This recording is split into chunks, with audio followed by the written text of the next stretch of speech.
Halo semua, perkenalkan, nama aku Raffi Rasta. Aku mahasiswa teknik sipil dari Universitas Jember, NIMku 191910301113. Pada kesempatan kali ini, aku akan menjelaskan sedikit tentang pengukuran skala vertikal atau pengukuran beda tinggi. Mengapa kita harus mempelajari ini? Atau bagaimana proses dan pengerjaannya? Untuk tahu itu, pantengin terus video ini.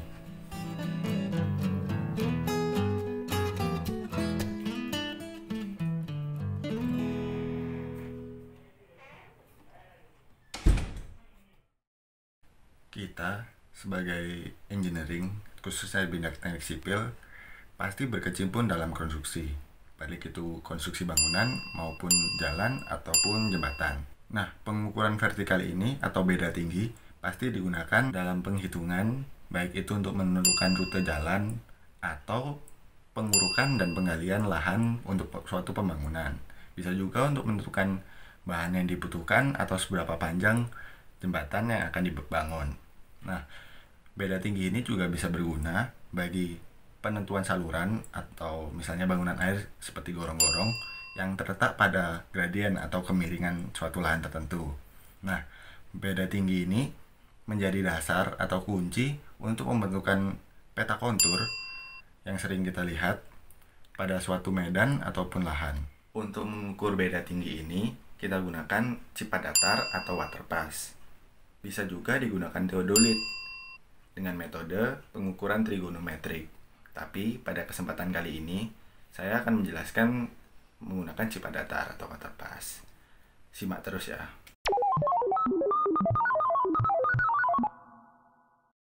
Nah, sekarang saya akan mulai menjelaskan tentang pengukuran vertikal atau pengukuran beda tinggi ini. Pengukuran beda tinggi yang menggunakan waterpass atau sifat datar memiliki beberapa cara. Yang pertama adalah penyipatan datar / memanjang. Yang dimaksud di sini adalah menggunakan beberapa slack atau seksi, yaitu antara rambu satu ke rambu satunya, dari titik awal ke titik 1 ke titik 2 ke titik 3 dan seterusnya.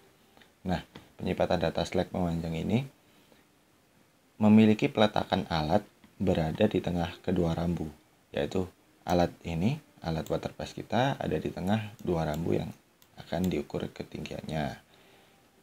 Begitu juga dengan slack yang lain. Sedangkan kalau kedua cara yang lain, kemungkinan ada tidak memungkinkan bahwa alat diletakkan di antara kedua rambu. Maka kedua cara yang lain adalah alat diletakkan di salah satu rambu dan mengukur titik yang kita ingin ukur dengan rambu lainnya. Ada satu cara lagi di mana bahkan alat tidak bisa ditaruh di rambu yang diinginkan karena mungkin posisinya atau tidak bisa memberdirikan tripod seperti di bilik sungai. Nah, karena itu alat diletakkan di sebelah dari salah satu sisi rambu. Nah, yang sekarang kita pakai atau saya ambil contoh adalah pengukuran cara pertama. Seperti ini. Dan perlu kita ketahui alat yang digunakan dan rambu yang digunakan adalah bentuknya seperti ini. Waterpass ini sendiri adalah alat yang kita gunakan untuk melihat nomor rambu yang ada di titik yang akan kita lihat ketinggiannya. Lalu ada tripod untuk meletakkan waterpass itu sendiri dan menata ketinggian waterpass itu. Lalu saat kita melihat rambu ini, biasanya kita akan melihat dari dalam waterpass seperti ini. Ini tentu saja rambunya, rambu panjang ini, dan kemudian kita akan melihat 3 garis yang ada itu. Nah, yang atas kita sebut batas atas, yang bawah kita sebut batas bawah, dan yang tengah kita sebut batas tengah dari rambu yang kita lihat. Nah, biasanya pengukuran dari setiap titik akan dicatat di kertas awal, kemudian nanti akan dipindahkan ke Excel untuk perhitungan. Nah, cara peletakan dan pengukurannya seperti ini. Kita pilih dua titik yang akan kita ukur. Kemudian kita letakkan alat waterpass kita di antara kedua titik tersebut dengan jarak yang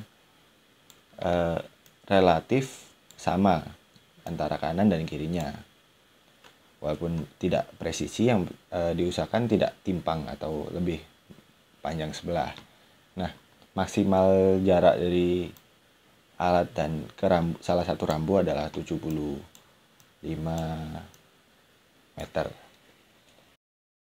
Dan saat kita ingin mengukur, kita lihat dulu menggunakan waterpass yang tadi, kita lihat dulu yang batas yang belakang. Batas titik 1. Yang tadi batas itu yang dimasukkan ini, batas atas, batas tengah, dan batas bawah dari titik 1. Kemudian setelah itu baru kita lihat batas dari titik 2. Setelah bisa dibilang keempat batas itu ditulis, dicatat, kita pindahkan rambu yang tadi digunakan untuk titik 1 ini ke titik selanjutnya, titik 3. Dan alat waterpass pertama kita pindahkan ke tengah-tengah dari titik 2 dan 3. Lalu seperti penghitungan sebelumnya, kita hitung dulu batas belakang dari seksi yang kita ukur, kemudian baru batas depannya.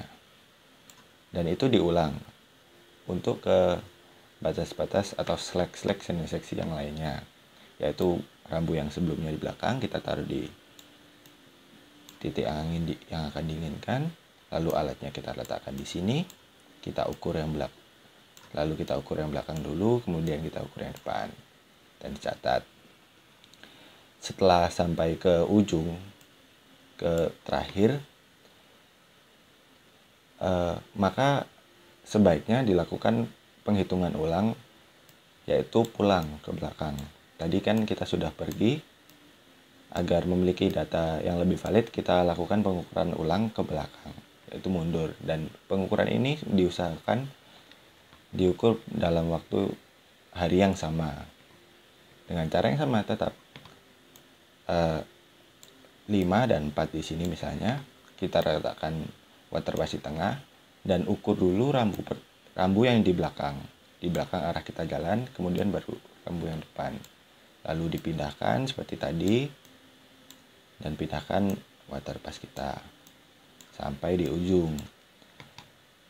Perlu diperhatikan bahwa biasanya atau mempermudah, kita gunakan seksi yang berjumlah genap. Nah,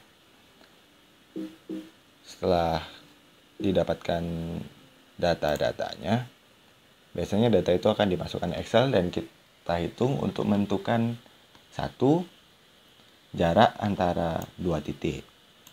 Dan kemudian pasti beda tinggi dari titik pertama dan titik kedua. Yang ini yang bisa dibilang perbedaan tinggi dari sini dan di titik sini, dan seterusnya sampai titik terakhir yang diinginkan.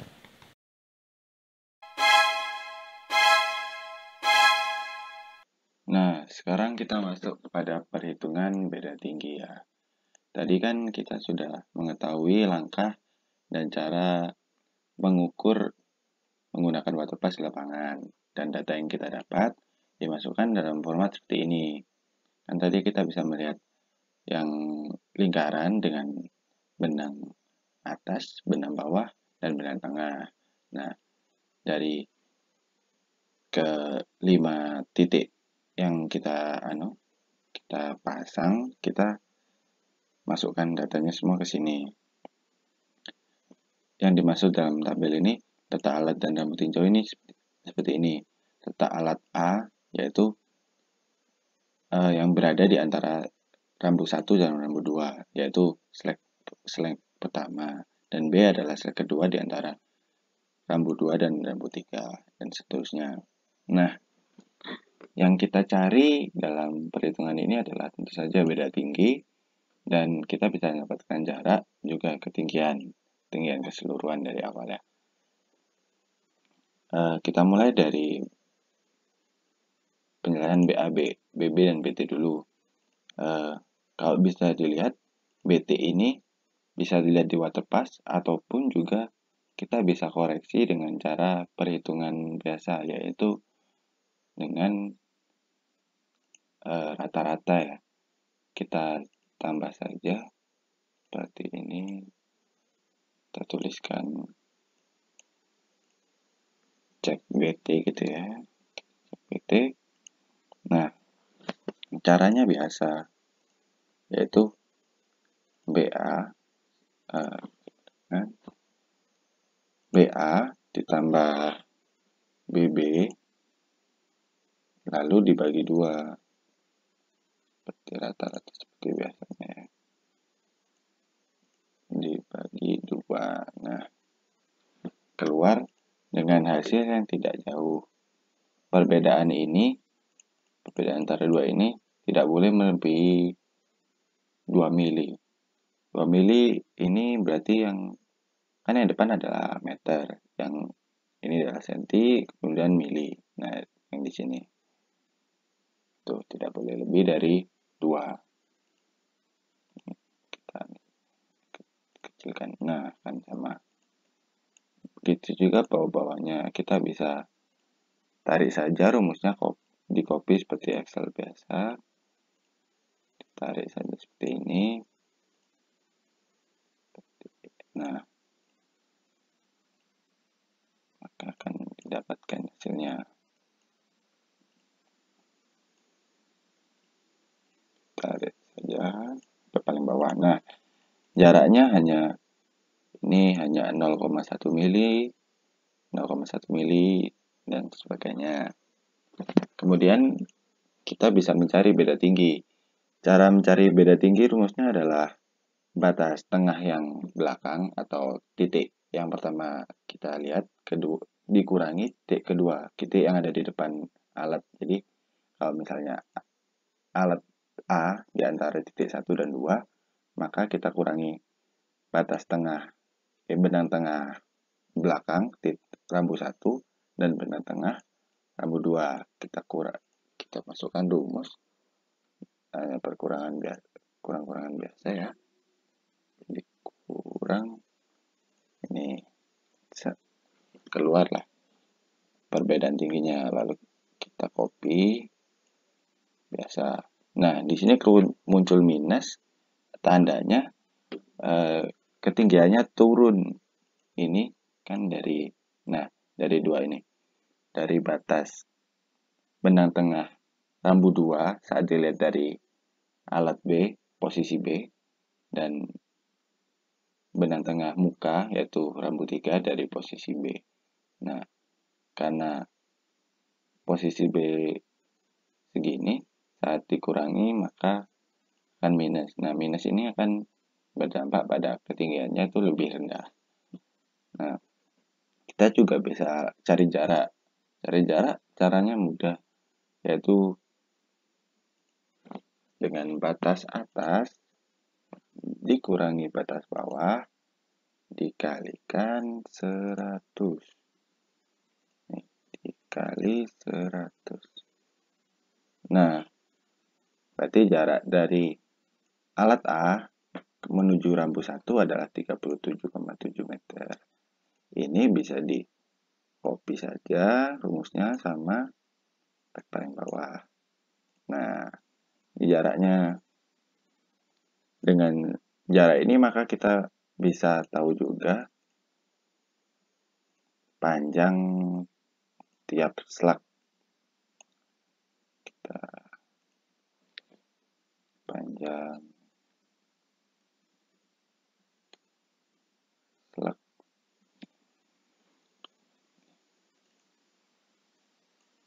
Bisa tahu panjang slug tentu dengan tambah-tambahan biasa ya, yaitu ini jarak yang ke belakang dari alat A ke titik rambu 1, yaitu jarak belakang, biasa disebut, ditambah dengan jarak depannya, yaitu dari alat A ke rambu 2. Ketemulah jaraknya tiap slug. Ini bisa di copy biasa. Nah, itu jaraknya. Bisa dilihat dari jarak ini, tidak ada yang, jarak yang ini, tidak ada yang melebihi dari 75 meter. Jadi kalau ditambah juga tidak lebih dari 150 meter. Kemudian ketinggian awal saat yaitu titik utama, titik rambu 1, kita beri saja ketinggian misalnya 50 meter. Nah, untuk mencari ketinggian titik 2 mudah saja, yaitu ketinggian, kita masukkan rumus, ketinggian sebelumnya ditambah dengan beda dikit tentu. Kemudian enter, bisa tinggal, dan seterusnya, yaitu awalnya ditambah dengan ini. Nah, bisa dilihat bahwa dari ketinggian 50 naik sekitar 952, terus karena minus, jadi ketinggiannya lebih rendah, yaitu turun. Copy saja ini dengan cara yang sama.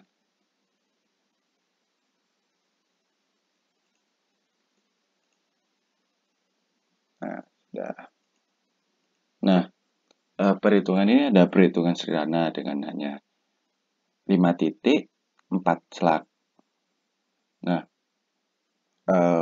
untuk perhitungan yang tertutup biasanya dari titik 1 dengan slug pertama ini akan berputar kembali kepada titik awalnya.